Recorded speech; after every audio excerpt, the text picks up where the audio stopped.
कभी सोचा है कि कोई भी प्रोडक्ट एक ख्याल से हमारे हाथों तक कैसे पहुंचता है? ये सब लॉजिस्टिक्स का कमाल है। आइए इस दिलचस्प सफर को समझते हैं कि आखिर एक आइडिया कैसे एक मुकम्मल प्रोडक्ट की शक्ल इख्तियार करता है। सबसे पहले तो ये समझते हैं कि लॉजिस्टिक्स आखिर है क्या। अक्सर लोग लॉजिस्टिक्स का नाम सुनकर ट्रक और बड़े बड़े गोदामों के बारे में सोचते हैं, लेकिन ये इससे कहीं बढ़कर है। ये किसी भी कंपनी का वो दिमाग है जो इस बात को यकीनी बनाता है कि सही चीज़ सही वक्त पर सही जगह पहुंचे। यूँ समझें कि ये एक ज़हीन निज़ाम है जो हर चीज़ को तरतीब से चलाता है। अच्छा, तो ये जो डायग्राम नज़र आ रहा है, ये समझें कि लॉजिस्टिक्स के पूरे अमल का एक नक्शा है। यहाँ साफ देखा जा सकता है कि ये कोई सीधी लकीर नहीं बल्कि एक साइकिल है। मनसूबाबंदी, वसाइल का इंतज़ाम और ऑपरेशंस, ये तीनों मराहिल एक दूसरे से जुड़े हुए हैं और मिलकर ही एक कामयाब प्रोडक्ट बनाते हैं। आइए इनको एक एक करके समझते हैं। तो ये रहा हमारा आज का रोड मैप। हम लॉजिस्टिक्स की तारीफ से शुरुआत करेंगे, फिर उसके 3 अहम मराहिल यानी मनसूबाबंदी, वसाइल का इंतज़ाम और ऑपरेशंस को तफसील से देखेंगे और आखिर में समझेंगे कि ये सब मिलकर कैसे काम करते हैं। चलें शुरू करते हैं पहले और सबसे अहम कदम से, मनसूबाबंदी।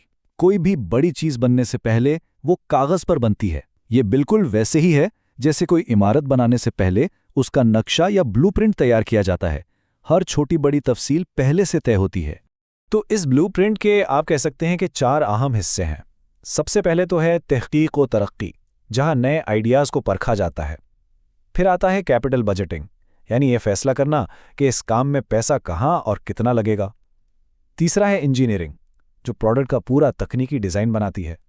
और आखिर में है शेड्यूलिंग, जो ये तय करती है कि कौन सा काम कब और कैसे होगा। इंजीनियरिंग टीम का एक बहुत ही अहम काम होता है बिल ऑफ मटेरियल्स तैयार करना। अब ये क्या चीज़ है? इसे आप प्रोडक्ट की शॉपिंग लिस्ट समझ लें। इसमें हर एक स्क्रू से लेकर सबसे बड़े हिस्से तक हर चीज़ की तफसील और तादाद लिखी होती है ताकि कुछ भी कम ना पड़े। और ये रही इसकी एक हकीकी मिसाल। यहाँ देखें, एक हैंड्स फ्री एयरपीस के लिए हर छोटे से छोटे पुर्जे को उसकी तफसील के साथ लिखा गया है। इतनी तफसील क्यों ज़रूरी है? ताकि जब चीज़ें बनना शुरू हों तो कोई गलती ना हो और कोई चीज़ कम ना पड़ जाए। इसी से प्रोडक्शन में मेयार बरकरार रहता है।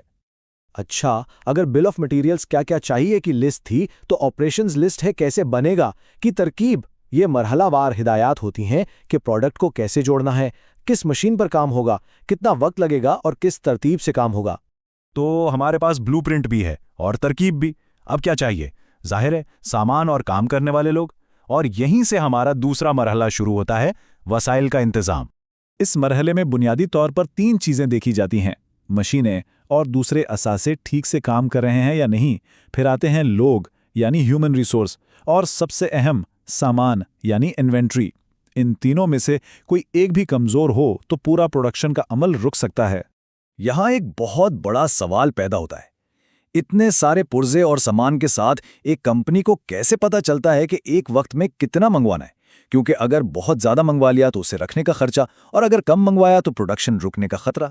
इस मसले का हल एक बहुत ही दिलचस्प फॉर्मूले में है, जिसे कहते हैं इकोनॉमिक ऑर्डर क्वांटिटी या EOQ।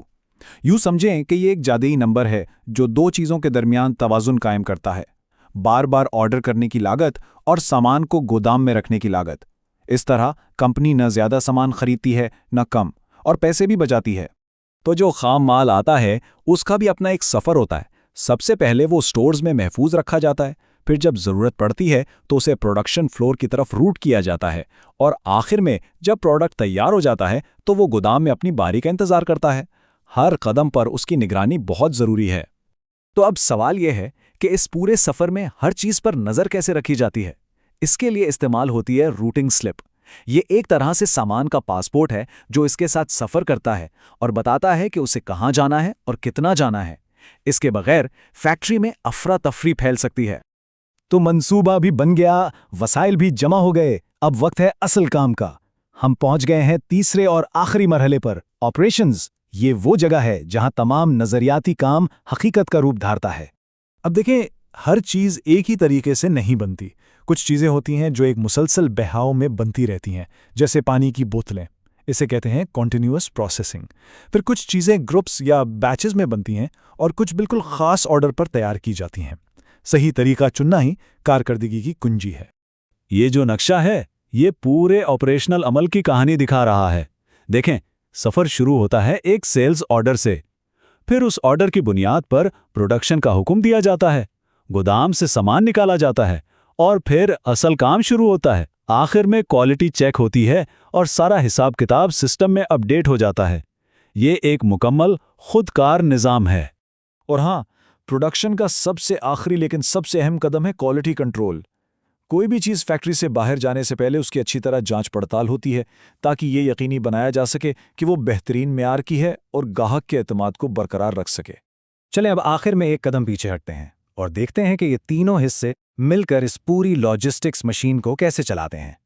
तो हम वापस उसी नक्शे पर आ गए हैं। अब ये बात बिल्कुल साफ है कि मंसूबाबंदी एक बेहतरीन ब्लूप्रिंट तो बना सकती है, लेकिन अगर उसे बनाने के लिए वसाइल ना हो तो वो सिर्फ कागज़ का टुकड़ा है। इसी तरह बेहतरीन वसाइल भी एक मुनज़्ज़म ऑपरेशनल प्लान के बगैर कुछ नहीं कर सकते। ये सब एक जंजीर की कड़ियां हैं और हर कड़ी का मजबूत होना ज़रूरी है। तो आखिर में एक सवाल कि अगर ये तीनों हिस्से इतने ही ज़रूरी हैं, तो किसी भी कंपनी की कामयाबी के लिए सबसे ज़्यादा अहम कौन सा है? एक ज़बरदस्त मंसूबा, बेहतरीन वसाइल, या फिर काम को अंजाम देने का बेहतरीन तरीका? इस पर ज़रूर सोचिएगा।